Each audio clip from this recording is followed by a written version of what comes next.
دمکی دا که هرما کردستان تروشک سیاسیان سقامگیر دا در باز بید کومالا اسلامی برف کنگره چاره پنگا و تاویجید. کنگره و کوزدگه که گیرن که گورین و نیبونوه یا کار رکخستن حزبی آماده کارین با شاتی نکرنج با انجام دانا کنگره که سرکفتی و برف پجوه برنا کومالا اسلامی و کار رکخروایت ناف حزب دا. پیروزبای کومالا اسلامی تیم با کنگره چاره ایشالا کنگره که سرکفتی بیتن هر دم همین وقتا راستی کومالا اسلامی در پنگاوت ها بیتین پنگاوت گنجای دو وقت گنجای دا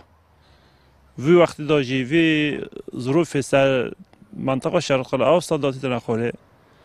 و سر عراق داتی نخوره یعنی هیوید ما اون کومالا اسلامی پنگاوت که باش پاویتن یا گنجای به جلوی وضعه ما کردستان امتدا هیویا من اوه اندام ملانگیر کومالا اسلامی کادر کومالا اسلامی بیگر بن پیرو کومالا اسلامی یه و 4 ساله بود تدادانان گهرین بنا کردن سر مستوای امیری سر مستوای سرکرداتی سر مستوای برپرسید مالباندا کارگرد مالباندا زور طبیعی یعنی اوه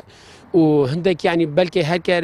مروفك فرق مثلا بوچوناوي ديتناوي بو پیش خستنا كاري بلكي مروفك ديبد مثلا از خوب بيش مسنوكا كارگير احتمال هيك ديبد بلكي ديش مچتر شيت كاري بريفا بديش مچتر شيت انجام داد دي برهم بتر دسوي وهيت يعني زور طبيعيه گهرين بيتا كرن کنگري دا گلك يافره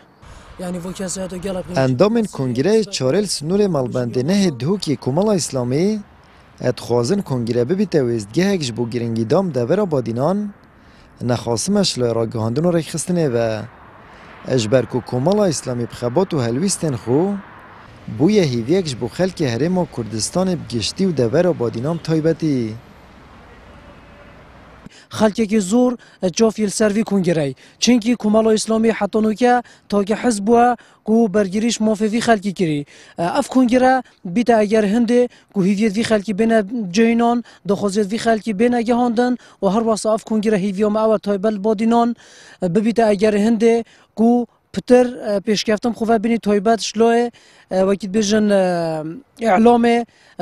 قنات پیام جه خویت مال خلکی داگیری هیویام او پشتی کنگره جی اف کنالا پتر بیتا بفره کرن کارمن پتر بو بین ندان و هر واسه شلوه ریخصنه و جی ترکیزا کو بیجن فوکس کومالا اسلامی تایبت سر دور آبادینان هبید هر واسه اندام سرکردهاتی هیویام او دور آبادینان پتر اندام سرکردهاتی بین حال بجارتن بریار الهجده و 19 مه کنگره چاره کومالا اسلامی الباجر سلیمانی پریوب چید. اندام کنگره جل سنور پارزگاه دوکت گشبین و چاوره گوریناند کن